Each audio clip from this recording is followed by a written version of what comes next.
Hello, xin chào các bạn. Thì hôm nay chúng tôi quay lại cái chương trình mài kèm để giải đáp được một số những thắc mắc cho các bạn. Thì trước tiên tôi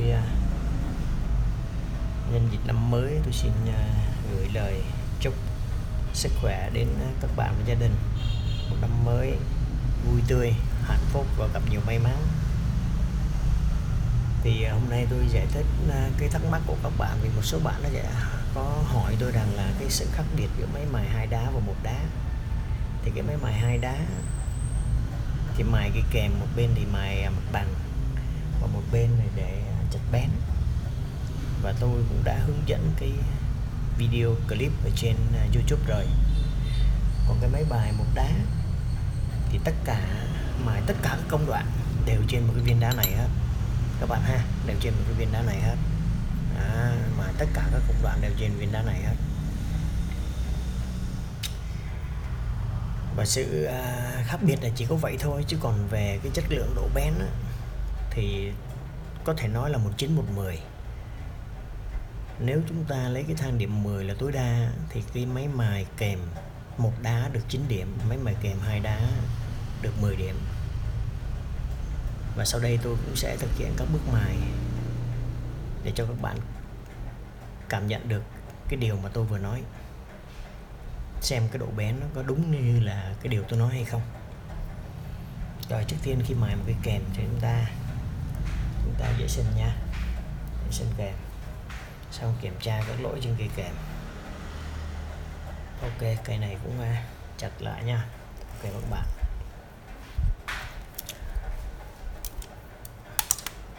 Đó.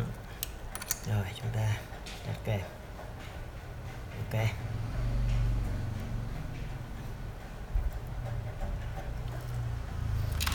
Rồi.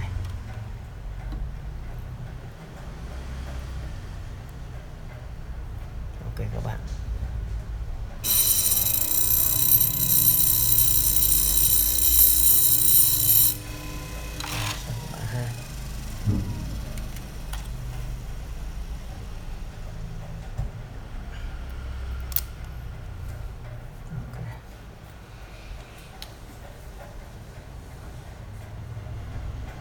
Rồi, tiếp theo chúng ta mài mặt bằng.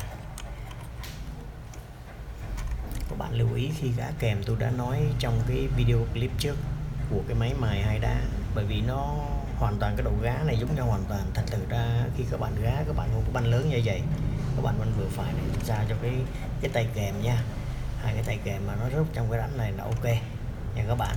Đó, vừa phải với cái góc vừa phải thôi, góc mở của cái kèm vừa phải ra, sau đó chúng ta cũng lóc lại nha các bạn ha. Đó, các bạn lưu ý cho tôi cái điểm đó. Rồi sau đó chúng ta canh ánh sáng của cái kèm nha. Đó. Ok, khi chúng ta canh xong được rồi, đạt được mức độ rồi, chúng ta lóc lại, lóc khóa này lại này nha các bạn, hãy lóc lại. Rồi sau đó chúng ta tiến hành chúng ta mài nha các bạn. Ok, mở máy lên. Rồi chúng ta mài lực nhẹ lên các bạn ha. Thoát ra bên phải, thoát ra khỏi cái đá, kéo về. Rồi chúng ta kiểm tra coi đoạn kèm nó như thế nào. Ok, âm rất ổn các bạn ha. Bật máy, chúng ta mài má bên tay trái các bạn ha. Ok các bạn. Rồi chúng ta cũng canh ánh sáng nha các bạn. Rồi đó, khi chúng ta canh rồi chúng ta cũng lóc lại nha. Chúng ta cũng lóc cái viên này lại, này lóc cái ốc này nha các bạn. Ok, rồi sau đó chúng ta mở máy lên nha.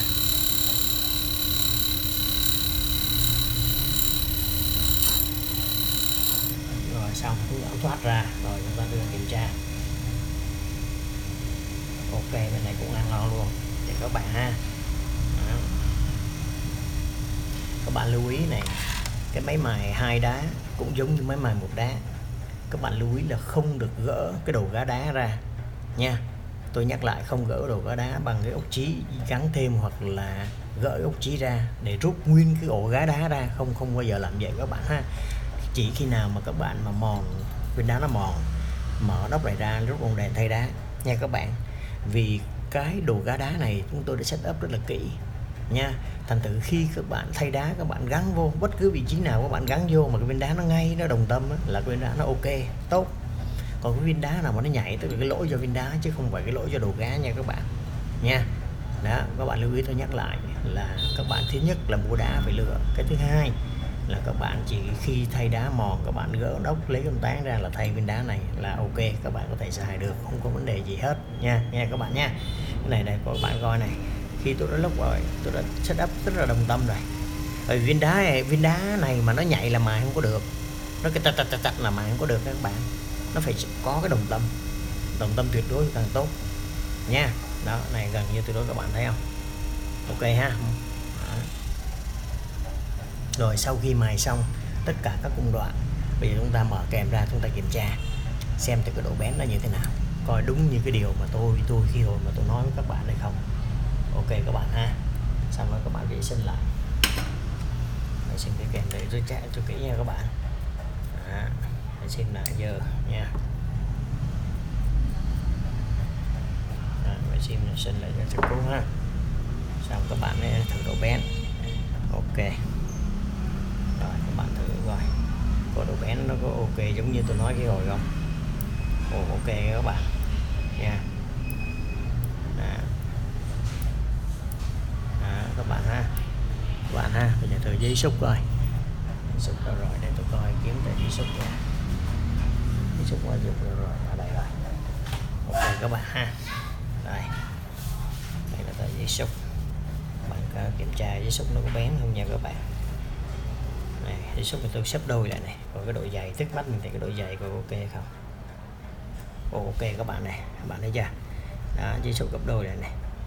Đó, thử nguyên cái thân kèm, nguyên cái mũi kèm nha các bạn. Đó, nguyên cái mũi kèm.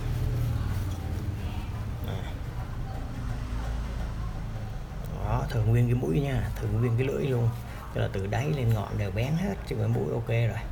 Đó, các bạn nghe chưa? Đó, các bạn thấy không? Đó, ok ha các bạn ha. Thì khi máy mài một đá cũng giống với hài đá, cái độ bén rất là tối ưu, rất là đạt.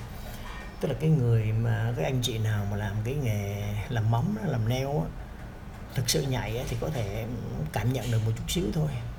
Đó, chứ còn khi mà mài với một cái máy mài 2 đá với 1 đá thì cái sự xơ lệch nó không đáng kể, không bao nhiêu đó. Cái máy mài 2 đá khi chúng ta cắt thì nó không nghe cái tiếng tẹt tẹt, nhưng mà cái máy mài 1 đá cái độ bén chúng ta có thể nghe, cảm giác được cái giấy nó rách, nó nghe tiếng kêu đây các bạn coi này, nó nghe được cái tiếng kêu luôn. Đó, các bạn ha, độ bén rất ok các bạn ha, để tôi coi nè.